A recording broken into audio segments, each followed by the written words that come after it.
everyone, delonewolf here, and for today's video I've got some footage from the fight against Goonswarm Thanatos from the PvP roam with the Blackthorn Alliance. At the moment it's the last few weeks of the summer, so things are pretty quiet, and I still have that footage in reserve, so I thought I'd use it. For today I don't have any specific topics, but I do want to start with a big fight in 0-0 in K6K16, where AAA lost, I think it's 15 or 16 super carriers at the moment. I'm not completely sure, but I've been trying to keep up with all the events that have been happening there, mostly on the Reddit forums. Pretty interesting actually. A test carrier was found goofing off a little bit off the station there, and AAA dropped 15 or was it 17 super carriers, something like that, in order to kill it. Unfortunately for AAA, test had just shipped in a boatload of dictors, or probably more than one boatload, so they had like 100 dictors ready for them, which promptly undocked and bubbled all of these supers. And after that, yeah, it was just quite a slaughter. As far as I've been able to read it, 2 of the super carriers escaped, and 15 of them were destroyed. I think those are the numbers. Well, of course, it's all far away from us, but it's pretty cool to know that all of this happens on the same server we play on. You know, I like to think that maybe some of the Veldspar and the Tritanium I've once mined was maybe a part of one of those super carriers. You know, that's a cool idea that all of it is connected, and that it's all happening on our server, and that if we really wanted to, we could all have been there. So yeah, pretty cool. The second part of the video that I wanted to talk about is basically where I get most of my information, or what sites I follow to try and keep up to date on EVE Online stuff. I think it could be pretty interesting for people that want to keep up to date by themselves a bit more. So of course, first of all, there's the EVE Online website, eveonline.com.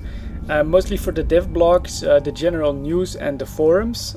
I try and look those up at least once a day. A lot of information there, a lot of knowledge as well, and a lot of old forum topics and different forum topics that can be very interesting for people playing EVE, regardless of what kind of activity they prefer. Second website, EVE News 24.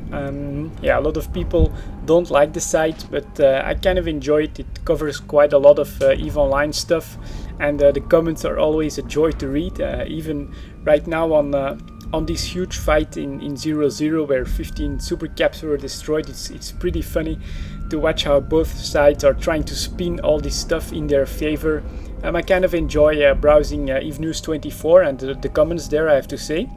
And now recently, EVE News 24 has got some competition in themitani.com, so a Goonswarm-led news site. We'll see. I'm gonna keep an eye on it. So far, of course, it's a bit too early to tell you guys what kind of a website it is, or whether or not it's worth following actively. But I'm definitely gonna check it out and see what the Mitani makes of it. A news source I've only started using relatively recently is Twitter. I have a Twitter account, but I very rarely post. I mostly use it to gather some information, and honestly, I think it's a very great source for very versatile information. There's quite a lot of different stuff. You know, you can follow EVE Online, but you can also follow several devs. There's a lot of general news, a lot of Dust 514 news that keeps popping up, and some updates, stuff like that.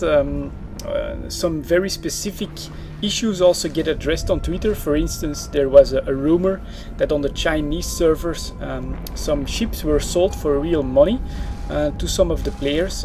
Now we have several posts by one of the devs explaining that this is not the case, and that some players received some ships as compensation for server problems and stuff like that. So yeah, it's a very interesting thing to keep an eye on Twitter, in my opinion, and yeah, because of all the different topics that get covered there, it's not just only news or only 0-0, but it's really very broad. The other another site is Reddit, reddit.com/r/eve.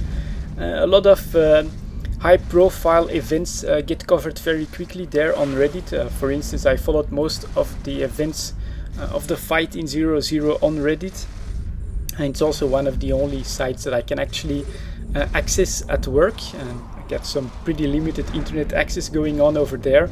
So yeah, that's also a website I keep an eye on. And then of course YouTube. I regularly try and do a quick search on EVE Online, and for the last week, and try and find some of the interesting videos. It's always pretty entertaining to watch some EVE Online stuff and how other players play EVE Online. I really enjoy it myself doing it, and so whenever other people post videos, I find it pretty interesting in order for myself, to find out some pointers, some stuff that I can do better, things like that. So yep, that's some of the websites that I follow in order to stay up to date on EVE Online. And if you want to check out all the events of that big 0-0 battle, check out evenews24, themitani.com, or Reddit, or maybe even on the EVE Online forums. I'm sure there will be some posts on there. It can be very entertaining to listen to both sides trying to defend what happened there, and trying to either make it look like a huge victory, or try to minimize the losses and things like that. Kind of enjoy it. It's all a part of EVE. And that's it for this video, guys. Pretty much a mixed bag, but yeah, like I said, it's the end of the summer. Things are slowing down. Hopefully they'll gear up pretty soon. I'm hoping for some live events. Come on, CCP, bring us some live events, and I'll see you guys next time.